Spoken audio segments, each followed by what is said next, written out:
Everybody, this is a Justice for Hire special development call with Nick and Patrick.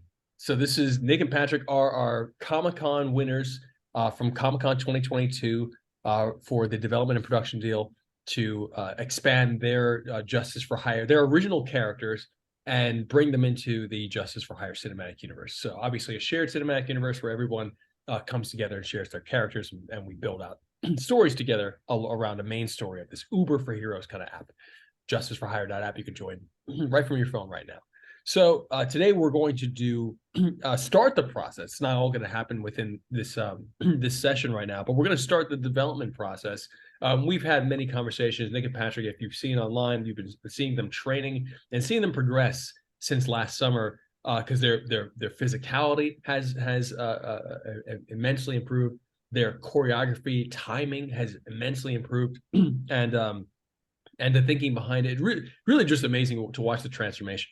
And they came to us at Comic-Con with their own original character with a scene already shot, and Midnight Noir, played by Nick, and so really amazing stuff. And now we're going to go into more of a traditional Hollywood development process. And that is a big part of the value add that we're doing with real world, but with Justice for Hire, starting with Justice for Hire, is to be able to say, okay, look, treat your story like a Hollywood franchise. So what is that process? Well, development is foundational before you go into pre-production, production, post-production, distribution, and marketing. Really, they say it at the end, but it's really marketing is happening the entire time. And then you just turn the volume up on ad spend when you actually hit market with your product. So right now we are going to figure out the best way to maintain the integrity of Midnight Noir as its own franchise, because that's what it should be. Midnight Noir is its own franchise. What Justice for Hire is a container from which other characters and stories can cross over. And so when Midnight Noir crosses over into this Justice for Hire narrative, how are we maintaining the essence of what Midnight Noir, who Midnight Noir is, and that story world, all the characters around it? So we're going to talk about that today. And I've gone through some of their materials. We've had lots of conversations. And guys, if you could just share in a few sentences what you feel, who you feel Midnight Noir is, and what you feel the aesthetic of the world is, whether it's this world or this world seen through our world seen through a particular lens with a particular voice, and what that voice is. You can go first. You want me to go, Patrick? Yes, sir. Well, first, Midnight Noir, like myself, is one-armed. It, I feel like, is a story of or his is a story of overcoming self-doubt of being a hero with one arm. And then I feel like his story, now that we've come from in this development process, it's also a story of dealing with grief and aspects of revenge and forgiveness, and kind of how all these things kind of can play all at once internally, and how we can visually show that kind of journey of him over the course of the medium kind of thing. Yeah. Pretty much that was a good coverage for sure.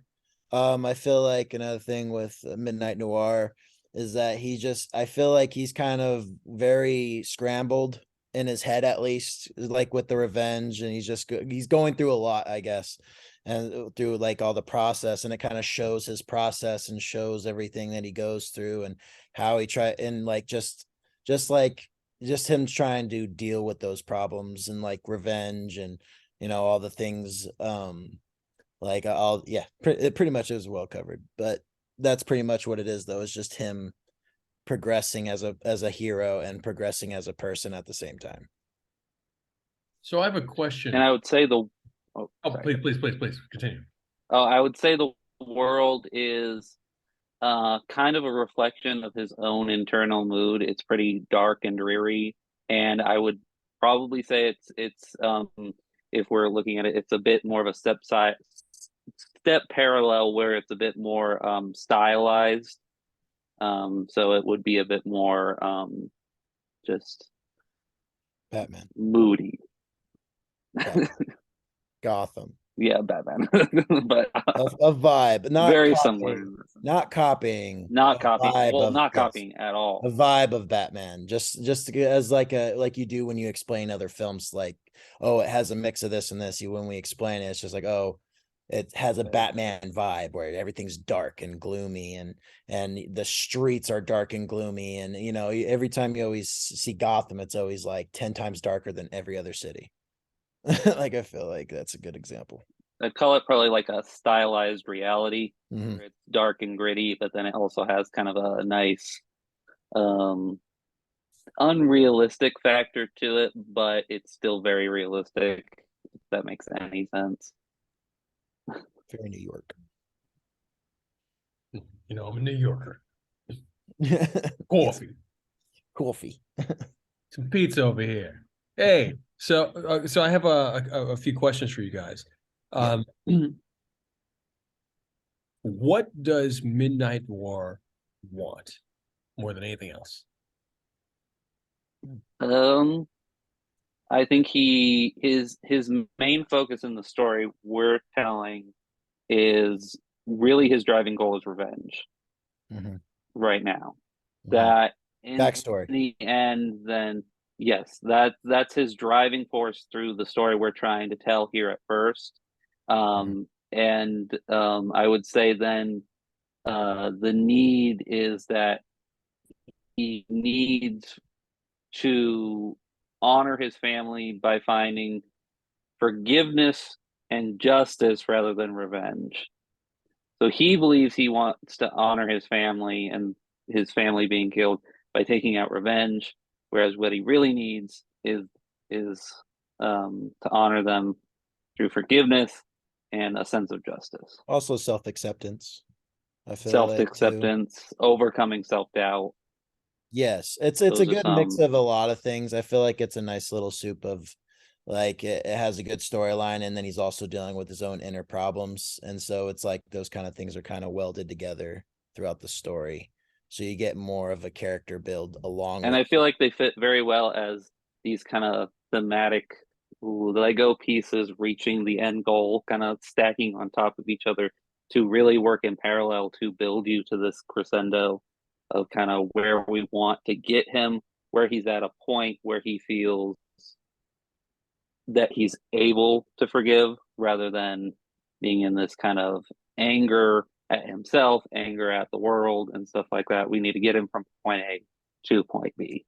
Yeah.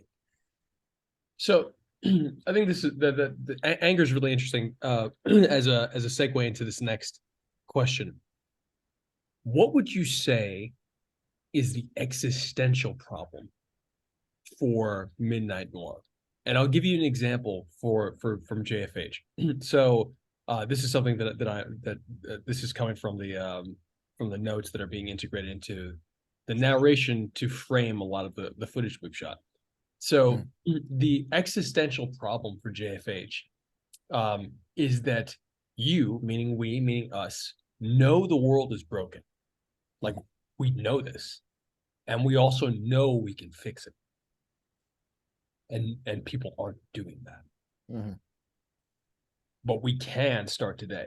So who's going to do it? So, like, there's a path in this problem of knowing that, okay, that there's, like, this is insane that these things aren't working out.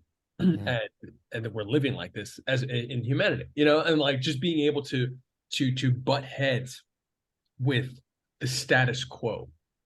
So I'm wondering for Midnight Noir, I understand the revenge, and I understand the anger, I understand the death of the parents. I love the beautiful message of honoring them through forgiveness rather than revenge.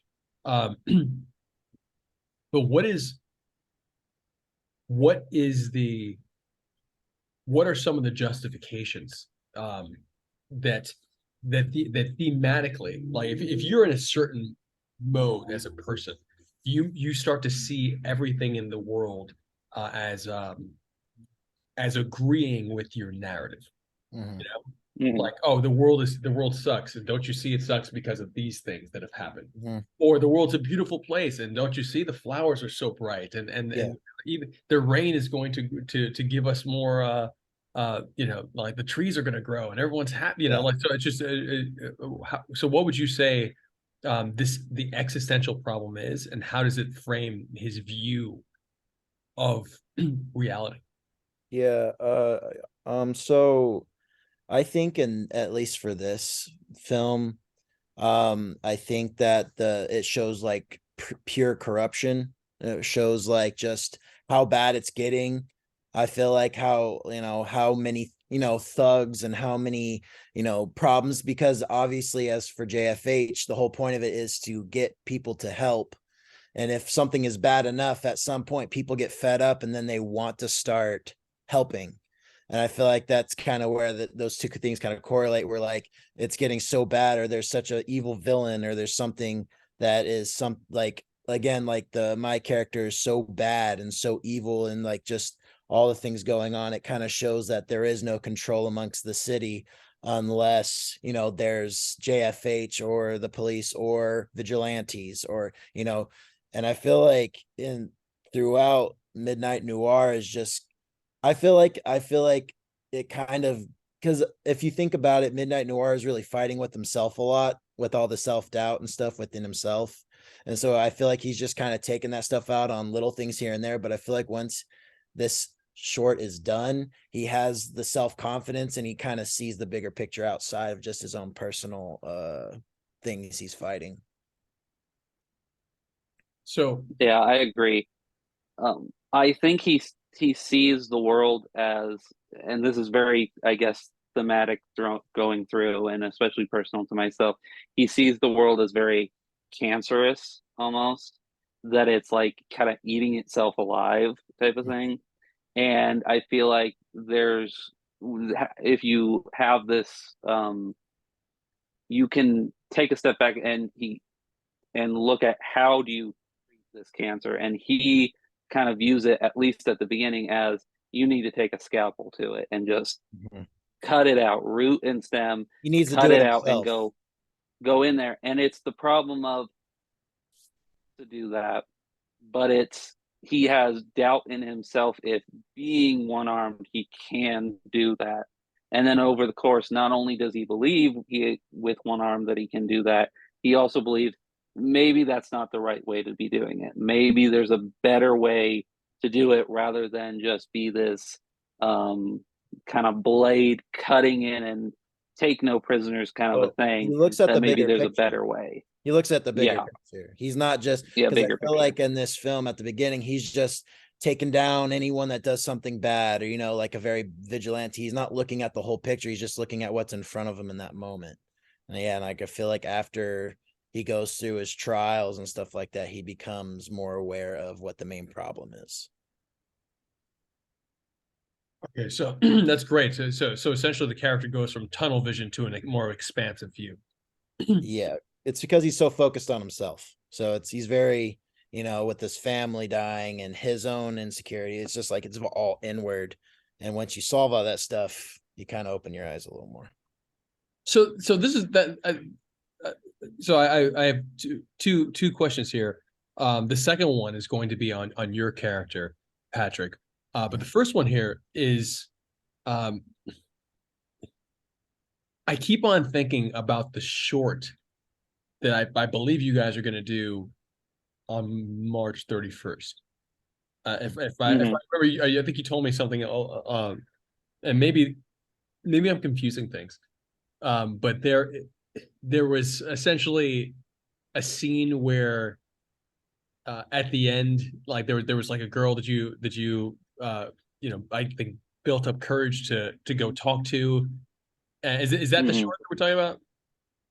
Yeah. So you build up courage, and then there's a rejection, and then but you still feel good about yourself afterward because you did it. Like Versus, Mm-hmm. bittersweet. yeah, the bittersweet. So that to me, like, that energy is so it seems, if you have a character who's in tunnel vision, because I think that there's a danger with tunnel vision, right? And the danger with tunnel vision is that the audience, if you don't give them room to breathe, then it could be challenging for them to be constantly in that vibration, in a particular vibration. I'm not saying your vibration or this tone, the tonal aspect of the film or show. And I think that a character like that, to kind of break apart the tone, to kind of give the audience a little breather. And I keep on thinking of American Psycho. Do you guys ever see American Psycho? Yeah. Excellent movie. Excellent movie. I highly recommend checking it out. I think I mean Christian Bale's been around for a long time, but that was definitely a breakout movie for him. And I think there's the prostitute character. Do you know what I'm talking about?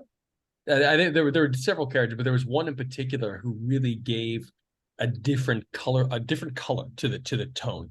And I remember as an audience member seeing her see him for who he was versus him seeing did you just lose power? No, timer lights. Oh, okay. And anyway, I remember the value of that character. And just as I'm wondering, are there any characters that again, because this is it really depends on stylistically how the story progresses, but is there a character that kind of gives you some insight that or reminds the audience that his vision is that lets the audience see him through someone else's eyes? Because I think through what you guys are describing right now, I'm feeling and seeing the world through this character's eyes. But is there an opportunity, or that you've already identified, to bring a character in, potentially like a girl that maybe likes Midnight Noir and he doesn't notice, or something like that, where we can see that he's actively so focused on how he sees things that he's actually not seeing everything. Yeah. I feel like, oh, you want to go first? You can go first. Sure. I think that the character, I think we named him let me see. Yeah, Zeke is his childhood friend who's a cop now in this very it would be, I guess the world is kind of that there are not many cops really anymore within the city kind of doing anything. He's one of only a few doing anything. But I think that gives an opportunity because Zeke is someone who sees the big picture, whereas Midnight Noir is on this personal vendetta kind of a thing, of kind of being able to juxtapose their two worldviews kind of a thing. But yeah.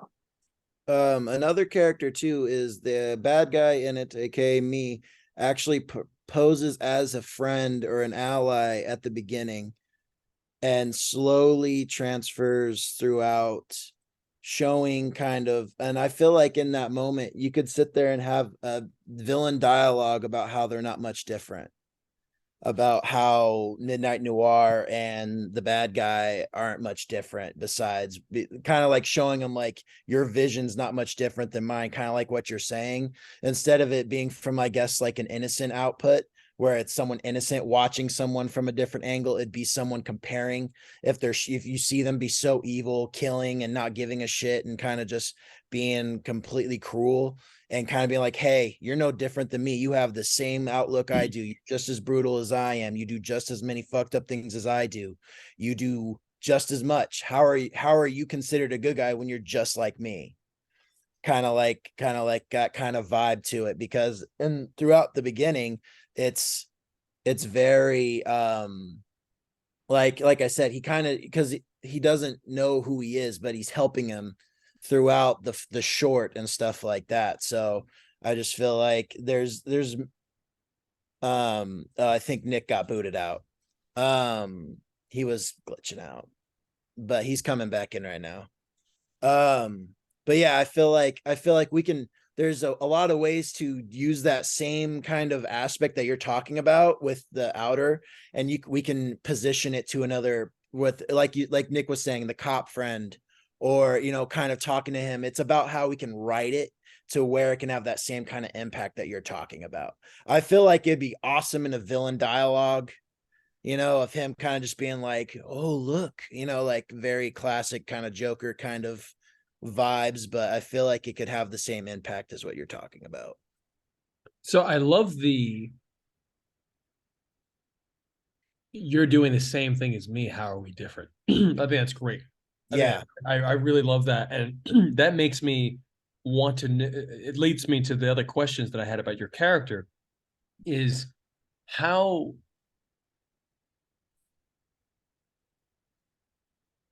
what is the tone of this character? Like, I understand the perspective of the tone of Midnight Noir, and seeing, oh, this guy is like, I get, it seems to me that Midnight Noir would look to your character and say that you are the personification of all the evils and all the things that he thinks is wrong with the world. That's you. Mhm. However, it seems that that perspective can also be part of the tunnel vision. Mhm. And so therefore it seems to me that your character, just upon Listening. exactly, I'm wondering, is there more dynamism to this character than simply being evil? So what we kind of wanted to do with it, because it ends up that the bad guy is his brother. And it's kind of supposed to be like they come from very similar situations, obviously not the missing arm thing, but losing family.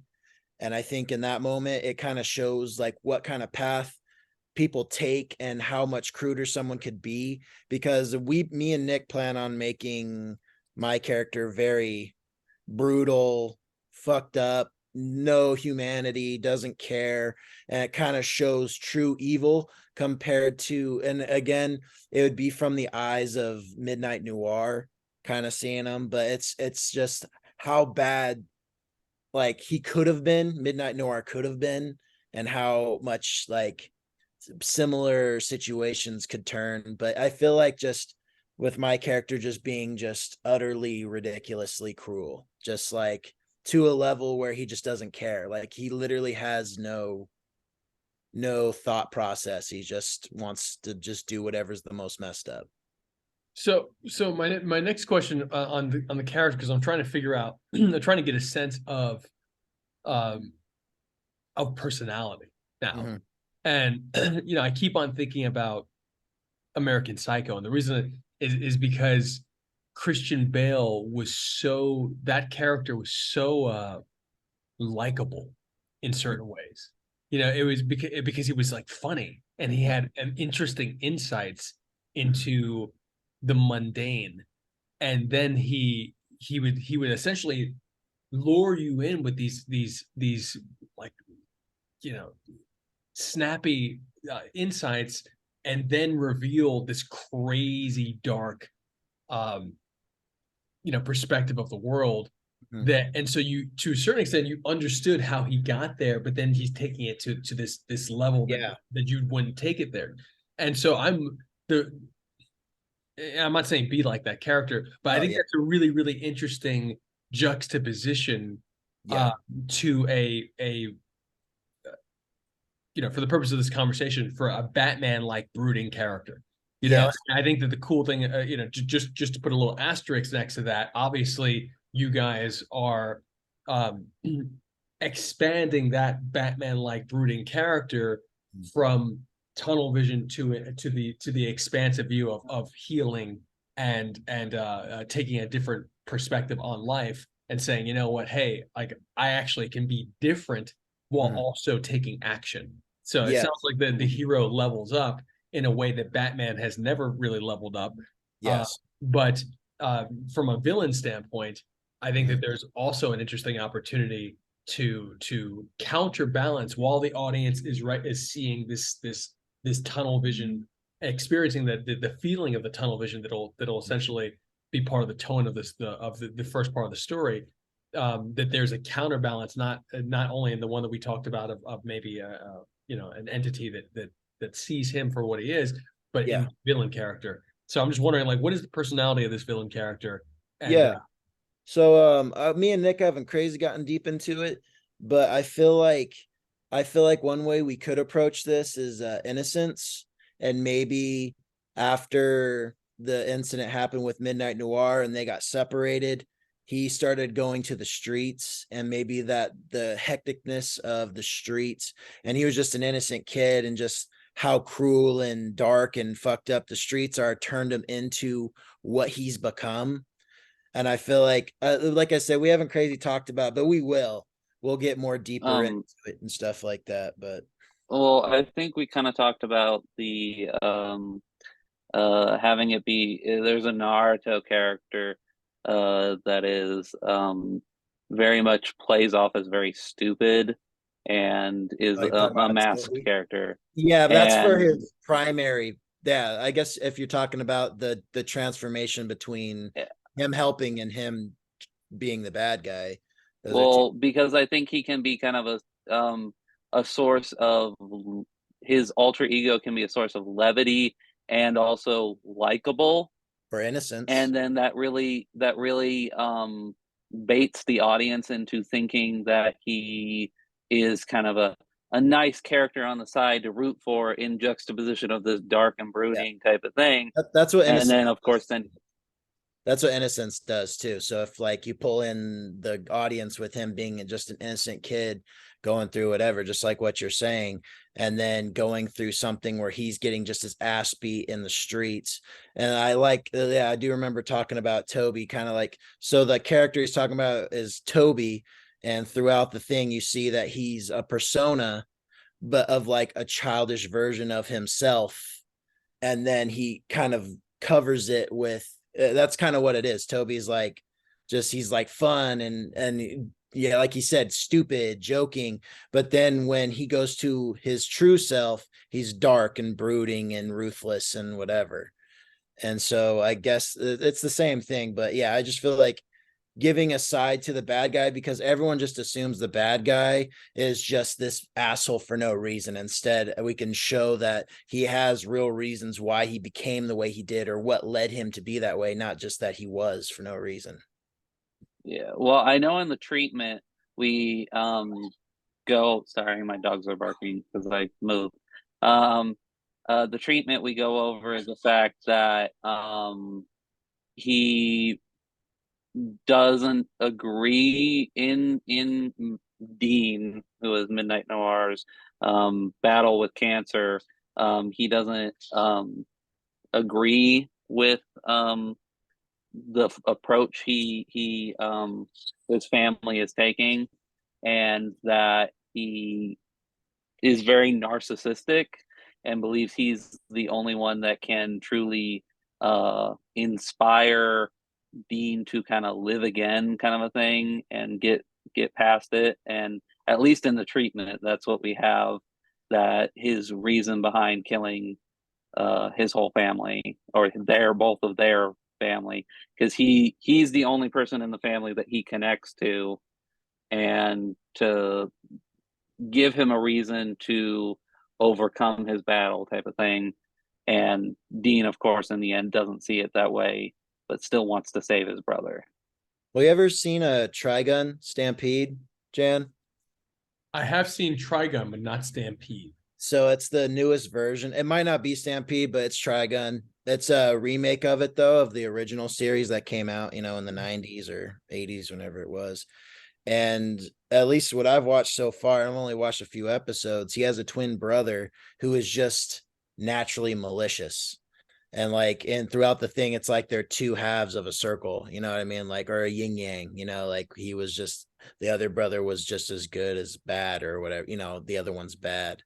And so I don't know exactly. Again, we haven't gone over this in a minute, so we'll go over more stuff, but yeah, pretty much is kind of the gist. So, And I think over the course of the oh sorry. no, please. Over the course of the film, you see flashes to his older brother, and I think there's this sense of seeing it through rose-colored glasses type of thing of his connection with him. And I think in the end, it can be kind of revealed that that's just his view of it, of his idolized version of his brother, which isn't what it is in reality, because of course he's very, very villainous and narcissistic and sinister. So So with the I think this is there's a lot of valuable information that's being tied together here. For me, just you guys you've articulated so many aspects of the story in the past, but I think this is there's a lot of value for me here just to wrap my head around aspects of it that may not have been as clear before.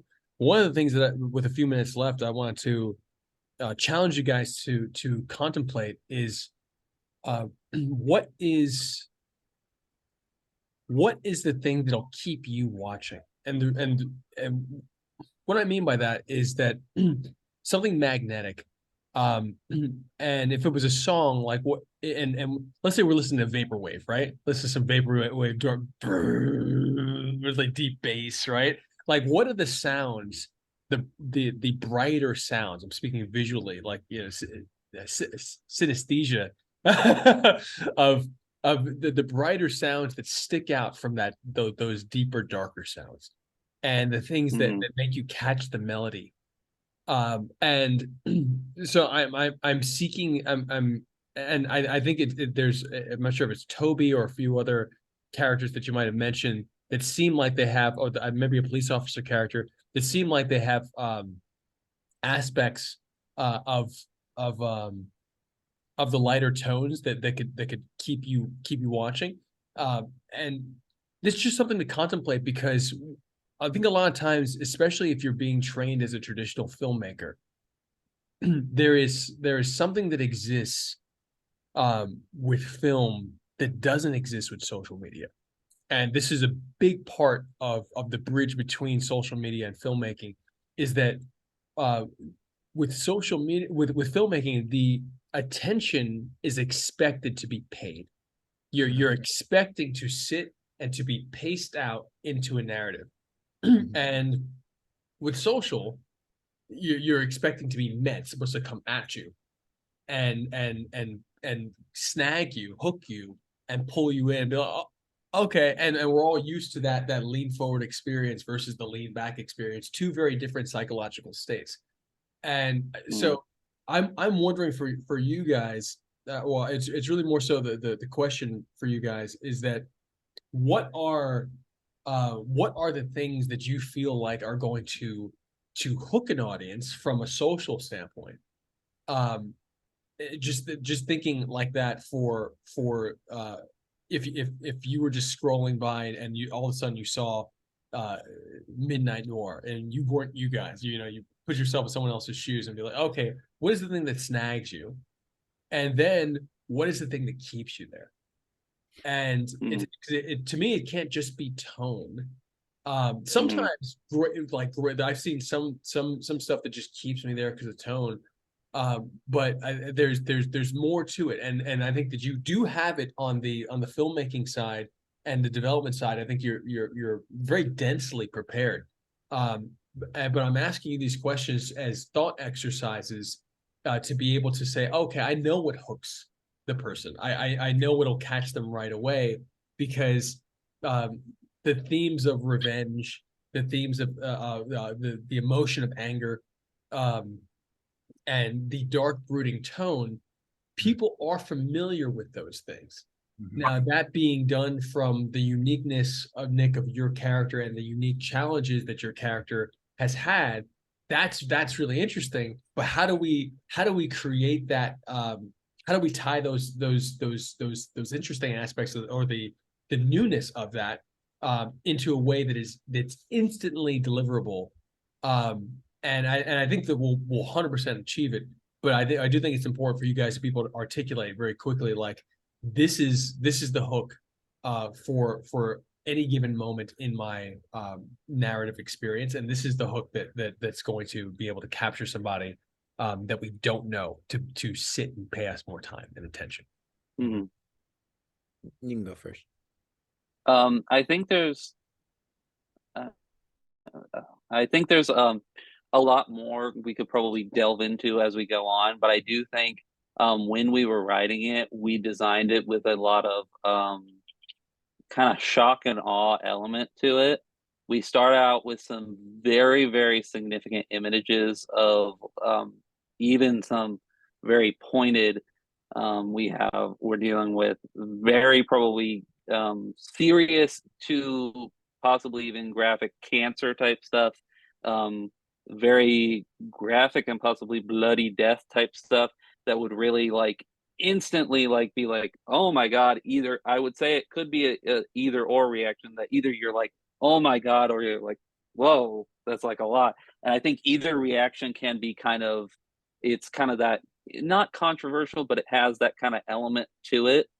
And then I think as you go on, not only are you hooked within the intricacy of a kind of well told story, but also I do think there's a freshness to seeing a superhero like character with a disability.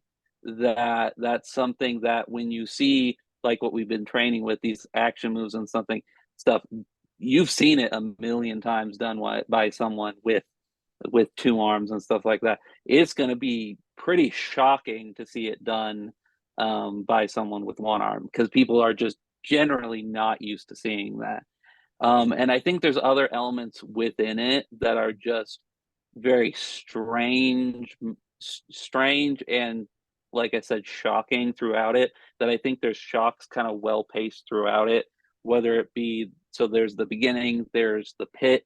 That's, I think, a very kind of shock and awe type of thing, very much like the original film, of where it's very kind of psycho and psychological, and then the ending being a nice twist ending, so that you have a lot of that shock. Patrick. Yeah, so one thing that's very interesting, like he kind of covered, the disability thing. That's intriguing for people, and even though it's not the best, the cancer thing does grab people's attention. It is a negative way and it makes people more sad, but it's still something that kind of isn't just, it kind of changes the thought process throughout you watching. I feel like also having a good beginning story for a villain and a hero to kind of have a good start off, because even though you sit there and you watch all, besides maybe Thanos, which it took them like 12 years to fucking get through, I feel like there's not a lot of like villains go out the door. I feel like what we're doing is we're setting a really good solid hero villain relationship that is interesting to watch, because one, they're related, two, it's just like one, one doesn't want it's just it's the intensity of, like what he said, the plot twist. And I feel like the story itself, it should be, I feel like, in my opinion, if I was watching it, I always like try to make sure that something's not boring. I feel like the way we wrote it is such a nice, like a nice like role that people won't be bored. They'll be sad, they'll be watching fights, they'll be shocked on what's going on, they'll be trying to see what, like, how the fight moves are going and all that stuff. I feel like throughout the entire film, not even just the disability by itself, all of it together, it's just it piques people's interest at every corner. There isn't just one thing like, oh, he's one arm, now he's just gonna go fight. No, there's a story. He's got disability, but a disability from a cancer. There's a brother's family. It's just like a lot of flow, I feel like, for a story. Maybe not, I don't think it's too much. I feel like once the kind of base is there, we have it, and then we kind of use action to kind of fill in more blank spaces and stuff. I feel like it'll be entertaining for people to watch for sure. I think even with even when there's areas also, because like when you look at social media and stuff like that, There's also an element to when something, even though I think there is something of style over substance, when something looks really, really nice, a lot more people will kind of be like, oh yeah, I want to look at this or whatever. So even in the moments, if you're between the shock and awe and the action, I think if you have not only the story being there, but then the visual look that it has this nice visual style to it, like crisp, clean, that really kind of catches people's attention as well. Mhm. Yeah. So you're saying that solid, unique cinematography is going to be key. Always. Yeah, I would say, yeah. So I think that have you guys scripted this out yet? I know that I've seen the treatment. No, we were kind of waiting on your approval to go forward with scripting it out. Yeah. So I think that from looking at from listening to the treatment, because I speechified the treatment, I remember that. So from listening to the treatment and from hearing from you guys today and all of our conversations, I really think that it can be ambiguous if it's not on the page from the script, because so some of from what I saw in the very first short and from what I hear in the descriptions, the only thing that I'm really seeking personally is are those bright melodies in the vaporwave, like dank, dense, like bass heavy song. And like what are the bright melodies that keep me from on my SoundCloud page like skipping forward, because I'm just like, oh man, that's interesting. Oh, that's so I'm looking to feel that in the narrative. And I think that the only way I'll be able to feel it is actually looking at a script, and then we can actually go back and forth. I think that's I think the script is really the next stage, unless there's something like you guys really, you are so prepared. You're prepared from like mentally, physically, creatively, and now I think it's really just like, if we have a script and we know what we're looking at, that's going to help us in every way, not only from a developmental standpoint, but also knowing that logistically, okay, cool, well, this script we can budget out. This script we know how many days it's going to take, and this script we can actually go to camera with, sooner rather than later. So just let me know what you guys think in terms of like your turnaround time on being able to script something out. And I think that's really like a next stage for us. Yeah. No, yeah, I agree. I wanted to say real quick too. We haven't said it, but Midnight, I think having Midnight Noir miss his brother and have that like nice, because like you kind of said, it's very dark. I feel like Midnight Noir missing his brother, because not knowing it, missing his brother and stuff like that. And I feel like having something lighthearted, like throughout the darkness of like just his connection to his brother, even though his brother's a monster, it's still his brother. You get what I'm saying?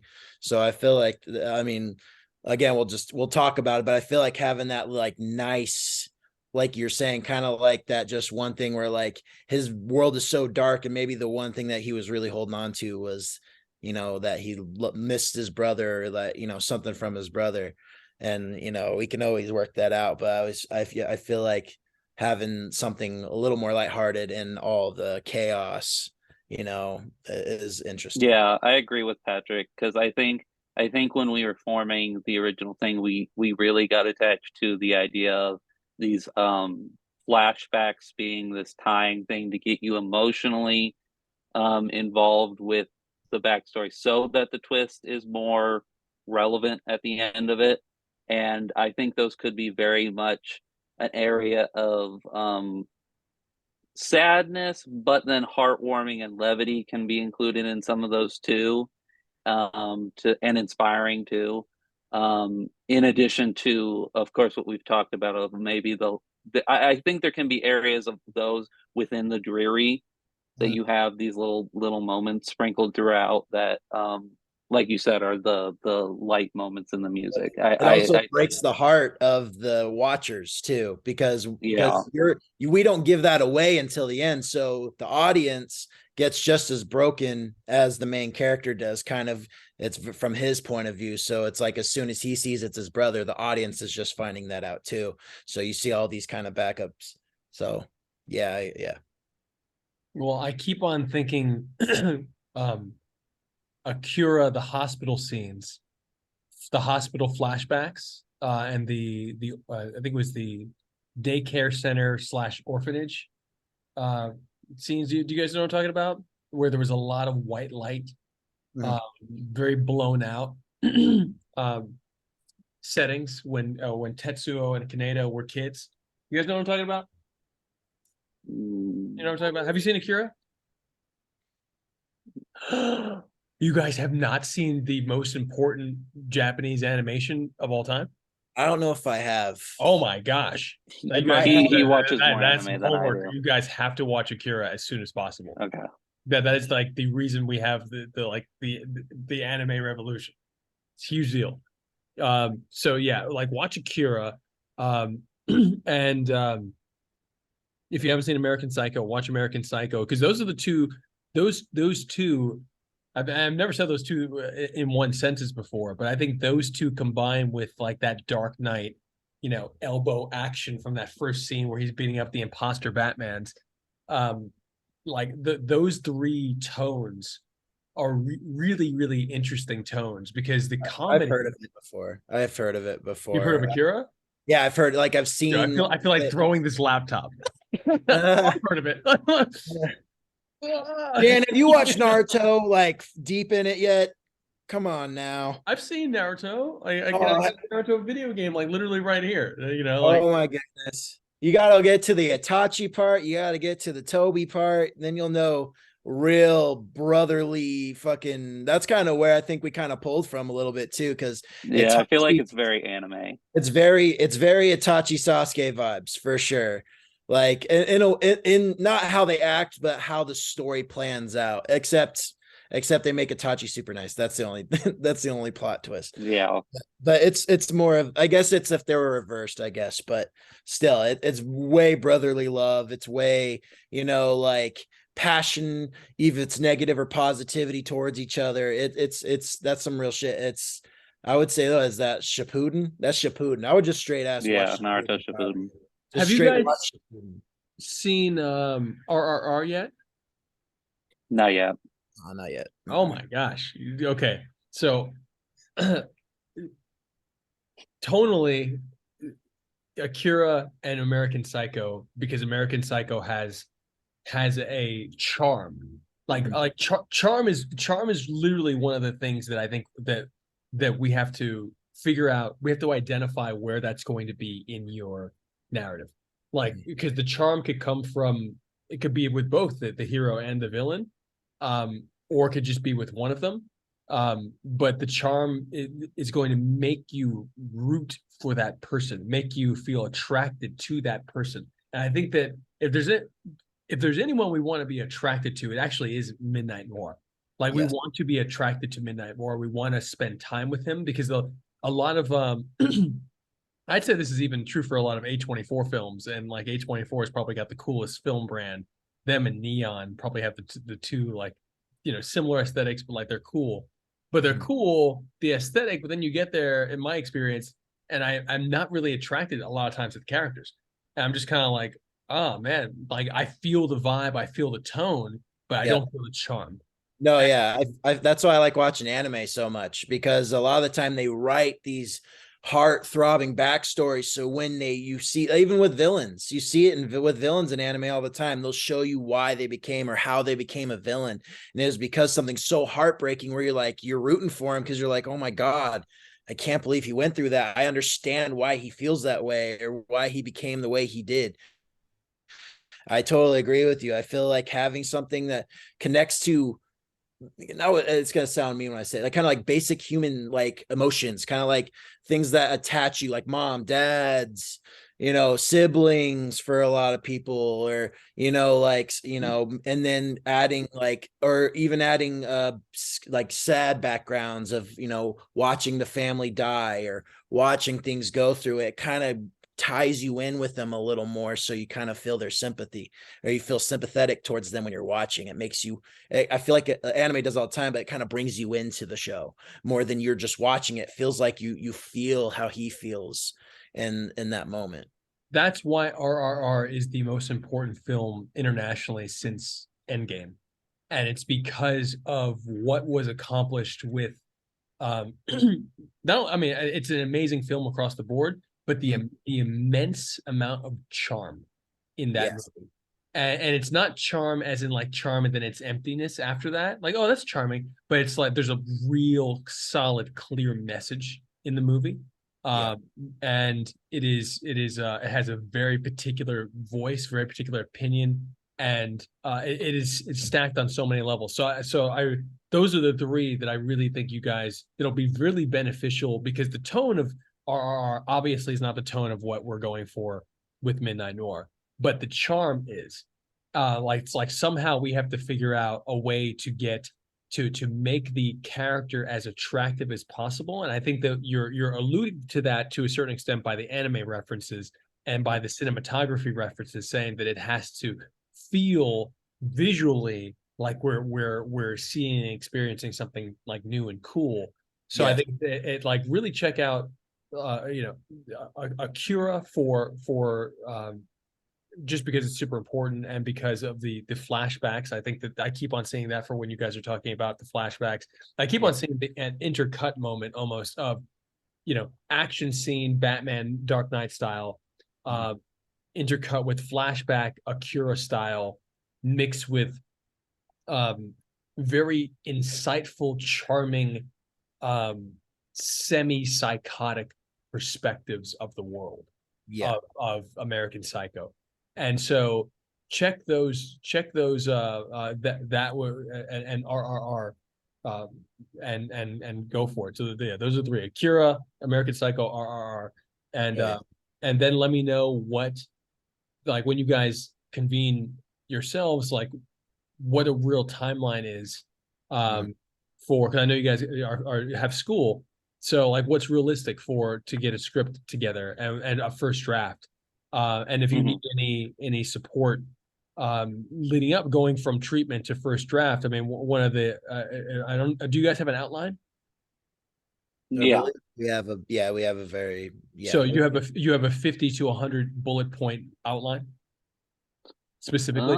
That's what I mean. So like an outline, the layout of like every scene and every plot point and everything like that. So an outline would, if you were going from treatment to outline before script, like all these are tools to get you to obviously having the movie, right? So the intention here is to say, okay, I have this dense treatment. Now, how many scenes am I going to have in my script? And then you literally just write exterior. Yeah, I think we did. We did a good chunk of that. It's an outline that's about 29 bullet points. Okay, currently. Great. So yeah, I said 50 to 100 because 50 to 100 is actually for a feature film. So yeah. Oh 29 bullet points. Write a feature film. Yeah. So 29 bullet points is fantastic. So please share that. I think we did. I think it's in the treatment. It's just at the end of it. Oh really? Yeah. Okay, so I'll check that. But yeah, if you have that, then it's really just a matter of saying, okay, cool. I mean, if it's, let me know what a turnaround time is realistic for you guys in terms of the script, because even the outline is really just an organizational tool for you guys. And I can look at that and be like, well, maybe this could be here. It doesn't freaking really matter. Like what's the proof is in the pudding of the screenplay, and just being able to say, okay, cool, does this read like we want to see it and feel it? And if and we just make tweaks until it does, and then that's when I'm sure that the rest of reality will align for us to go to camera. Sounds good. Sounds perfect. So yeah, just let me know, and I love you guys, and thank you for sticking with us with Real World and Justice for Hire for this long, and as we just keep on putting fuel in the fire. Yep. Definitely. You guys are massively inspiring, and to anybody who's watching this, this has been a special edition of Justice for Hire development calls, and anybody who's a part of the Justice for Hire community can request a development call in the JFH app. So you just go and you on the world page, was the first page you get to, you'll see a little banner at top, and you'll see a little bit, the carousel, and just swipe to where you see development call, press it, and you can request one. You do have to, you'll see the criteria. You have to have a hero profile video, and you have to have like 2 or 3 missions or challenges completed. But so like if you're here and if you're in the JFH community, you're part of the cast, and you're actually doing the work, creating and expanding the storyline, then we can jump on a development call, and that'll be with me, Jan. So I love you guys. We have Nick here, Nick Main, Patrick Forrest, putting together Midnight Noir. They're wonderful franchise intellectual property that is crossing over into JFH. So love you guys. Thank you guys. JusticeForHire.app. And of course, check out WeFunder.com/real-world to own a part of Real World and what we're building with the first cinematic social network. So love it. And I'm just going to press stop. All right.